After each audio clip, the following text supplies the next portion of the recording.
Welcome to Belief, Being, and Beyond with your host, Granddaughter Crow. Welcome to this episode of Belief, Being, and Beyond podcast with your host, Granddaughter Crow. Today, I found another hidden treasure, and it is Vialet. And I have known Vialet for many a years. We've sat in circle together. I've been on her podcast. Let me just say hi to the viewers really quickly, Vialet. Hello, thank you for having me. I'm so happy to be here.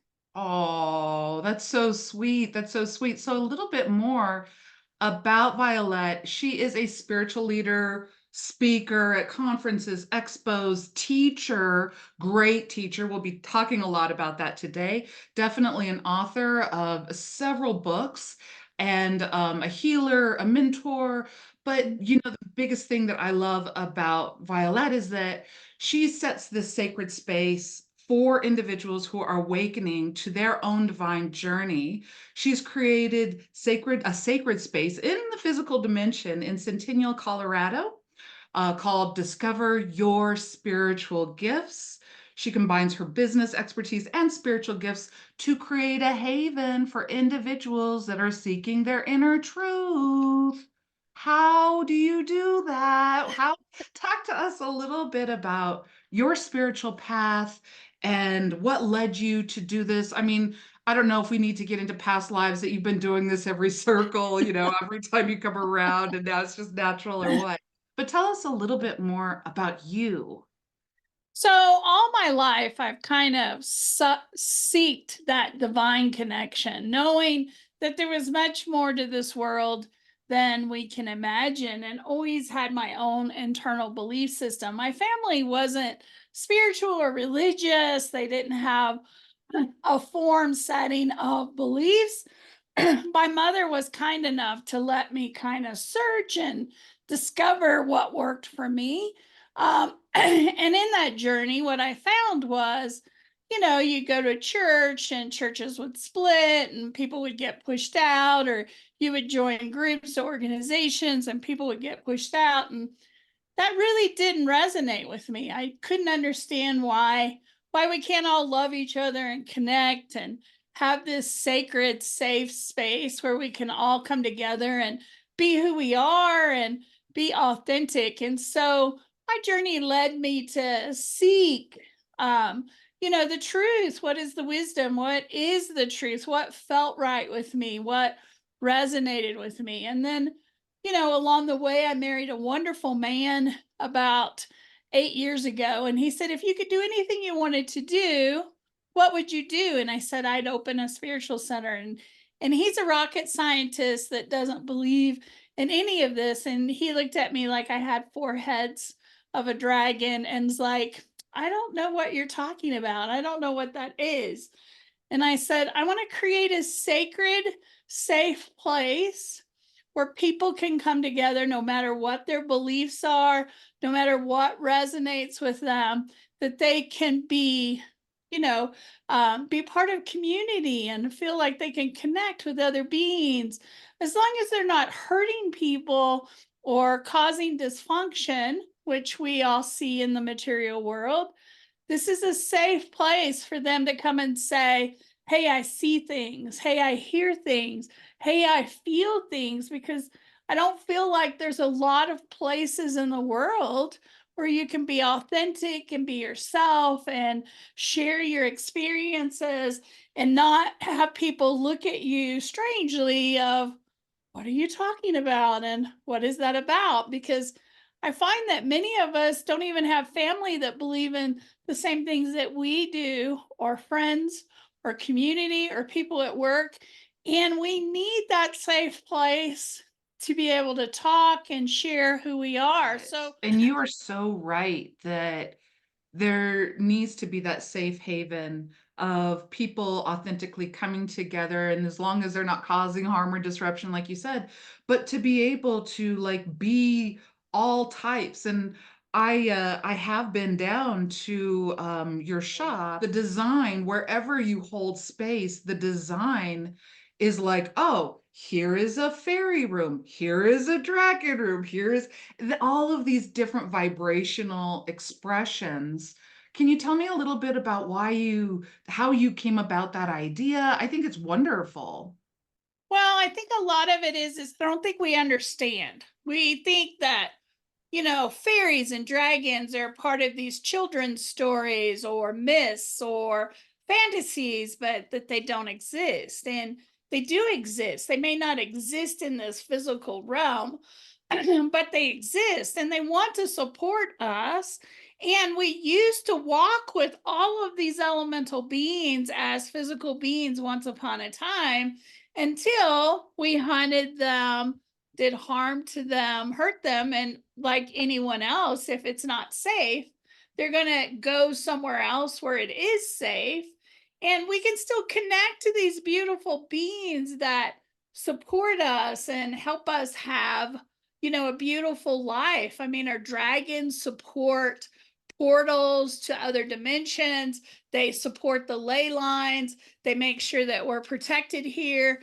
The fairies want us to learn to play, to love our planet, to take care of it. The mermaids teach us about healing and being in flow with water. There is so much to learn from these beautiful beings. And where do we go to connect with them? And where do we have opportunities to really learn about these sacred beings in a safe place? But the fairies live at my center. And if you're open enough, you'll see them run across the floor, or they'll play with our phones so they don't work, or they'll move things because they want you to quit being so serious in life. My guides have told me several times, you guys won the ticket to Disney World. So why are you still picking up the trash? Why are you still getting so caught up in all these material things? Why aren't you enjoying and having a joyful, abundant life? Why aren't you seeing the beauty in all things? Why aren't you paying attention? And the fairies are big on that. They're like, hello, what are you doing? Why aren't you playing? Why aren't you laughing? Why aren't you dancing?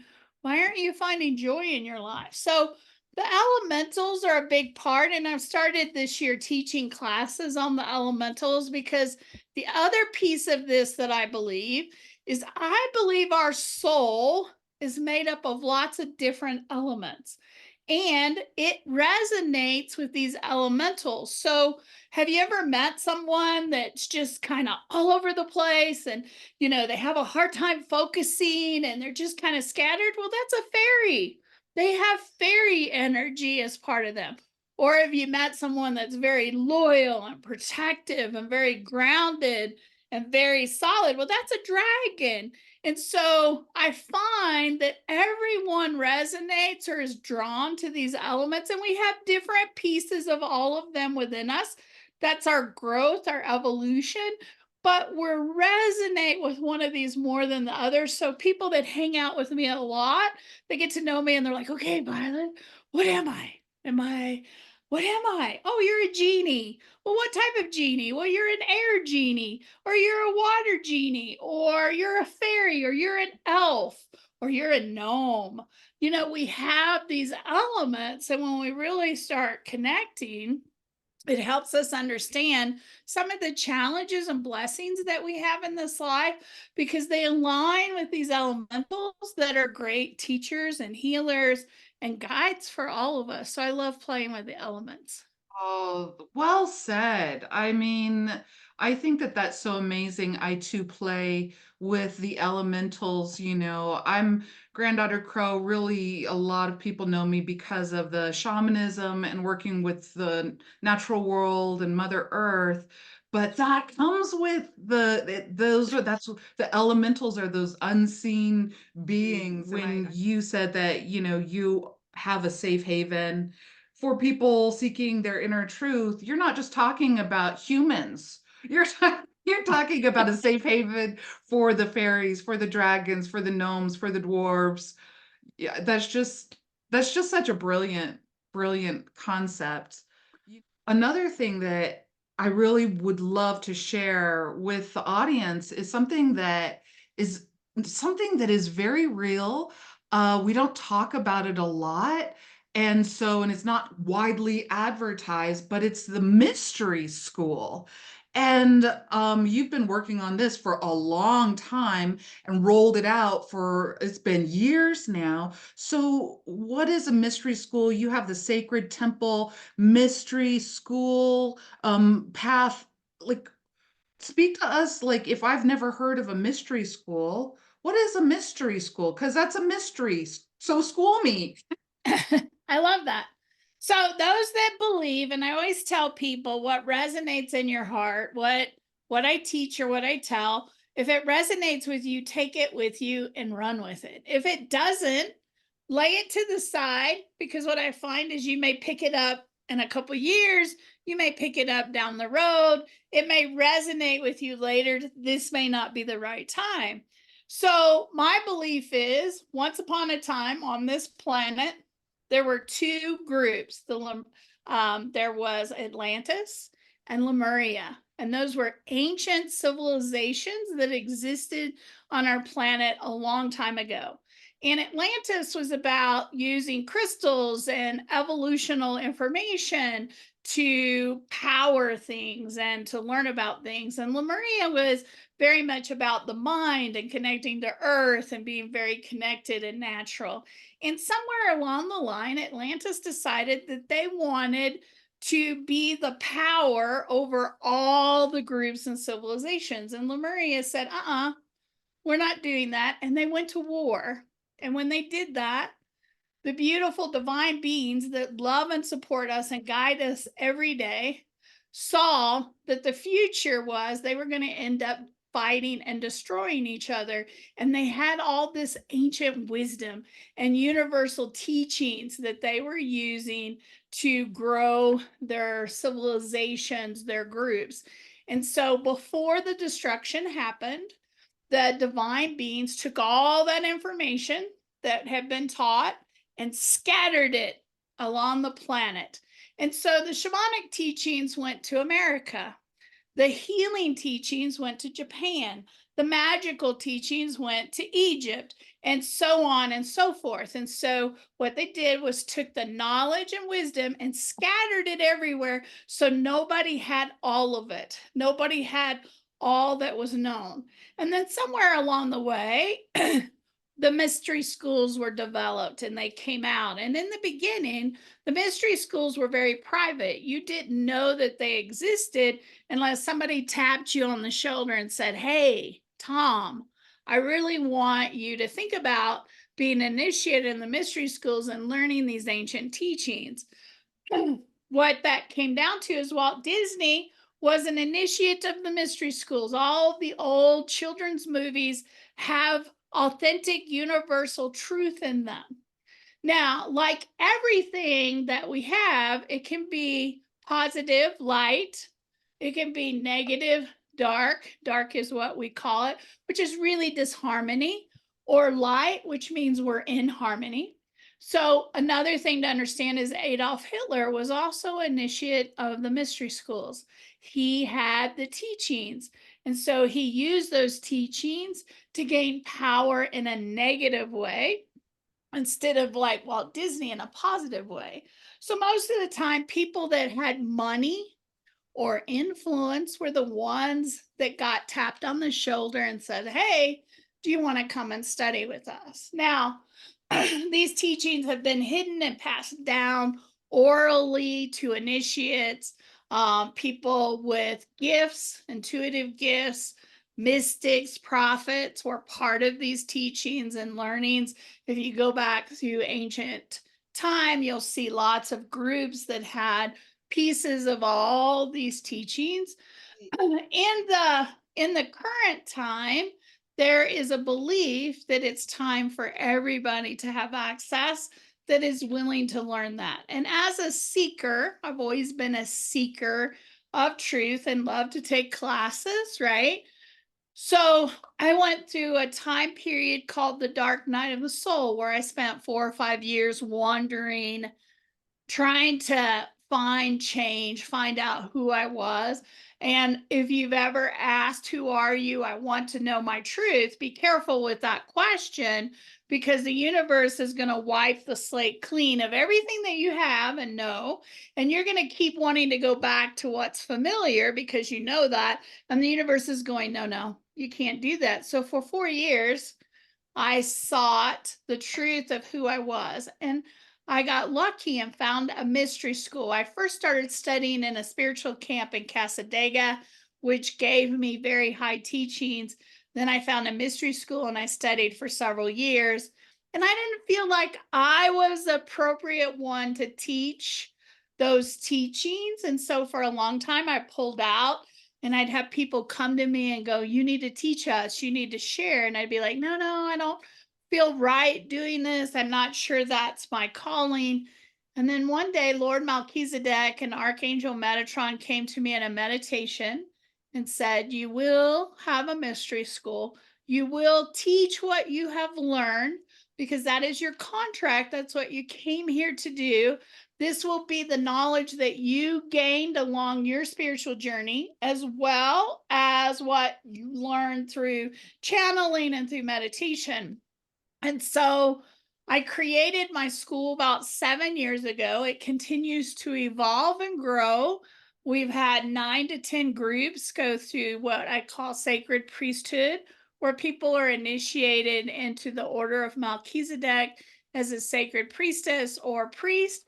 They have taken an oath that they choose to serve humanity, to put down light. We're in this human experience. None of us are perfect. I'm not perfect. I'm sure you agree you're not perfect. We're all here learning, right? Oh, But our goal is to be as good as we can be, and we are going to slip from time to time. But our oath is, "I'm here to love the light, to be an example for others, to help others when they need it, to pray for humanity when it needs it, to be of serving." And so I am very much of light. And another strong belief that I have is we do not have the right to go against somebody's choice or free will. And so when we talk about magic in my school, it's how do we manifest? How do we set intentions for ourselves or our loved ones, but we never cause harm on anyone? And we never intentionally say, "I want Tom to fall in love with me forever and a day," because he has a choice to make and that is not my choice to choose. So I teach, we go very deep into lots of things that people don't notice, don't see, have no idea of until they start into the school. And then they're like, "I've been here 20 times and I've never noticed the sacred geometry on the wall, or I never noticed the alignment of things here." So it's a long story, but it it really does layer on and help people step really into their spiritual path on a higher level. love So that a lot of this mystery school is hidden in plain sight and can only be seen by the seeker and heard by the one who's willing to actually listen. I absolutely love that. And your description of it just was like, oh, that makes so much sense. I love it. So I really also Violet teaches a lot of classes, online classes. I mean, so no matter, like, of course, if you find yourself in the Denver metro area of Colorado, USA, please stop by, discover your spiritual gifts. But if you find yourself in another state, in another country, and you're like, ooh, I like what she's throwing down, I like her approach, check out the online classes at discoveryourspiritualgifts.com. So can you give us like a really quick, as we start wrapping up, like what do you teach online? Because I was looking and I was like, whoa, we've got Reiki, we've got a little tarot here, we've got cleansing, we've got crystals. Could you give us a little bit of an overview of what people will experience when they actually take an online class? Well, just like my in person and online, I feel like there are different levels of spiritual teaching. They're the entry level where people are just awakening and they love that pretty crystal, but they don't know a lot about it, or they'd love to learn about oils and herbs. Well, if that's the case, Crystal Alchemy is an amazing 12 classes focused on 12 different areas. There's also a lot of rituals in that, and a lot of practices in that as well. If you sign up online, you get a book. I mail it to your home. So you receive a self published book. And those are around 100 pages a piece. So there's usually about 10 lessons, as well as learning about crystals and herbs and oils, which is really cool. The other thing that I've created is Reiki with the Violet Flame and Fairy Reiki. So, Reiki with the Violet Flame is very transmuting. So, if you feel stuck, if you know people that get stuck in cycles or they just really need clearing or they're blocked, Reiki with the Violet Flame is amazing. It is really close to a traditional type program where you learn the symbols and you learn about Reiki, but you also learn about Saint Germain and the Violet Flame. And you get to take those online. And there are 3 levels to that program.